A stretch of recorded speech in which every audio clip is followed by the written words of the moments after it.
Hello सांग मैंने नमस्कार जय जगन्नाथ। तो चलते आज जी आम मैतापुर महोत्सव आपण मैंने देखुं आज प्रबल प्रबल भिड़ आज लास्ट दिन जेहेतु आज कौन लोक मैंने छाड़े पूरा भिड़ माने प्रबल भिड़ आठ हनुमान जी आसते आठी मत प्रबल डर लगुला पाखे छिड़ा होगी तो ये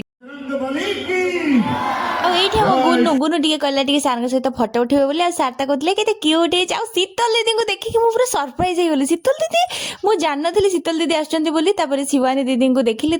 मु पुणी स्टेज आसला शीतल दीदी जाइए कला कली है खुशी के गपी देलु ढेर दिन है देखा साक्षात हो नाला तो आम देखीदेलु आ बहुत बहुत खुशी हेलु बहुत गपिलु आसिलु पुणी स्टेज परफॉर्मेंस देखापी आज जेहेतु पीयूष सार भी आसते आठी भूपिंदर सार को देखु कि नाच आमर देखु कि नाच एवं देखो आप एंजॉय करते।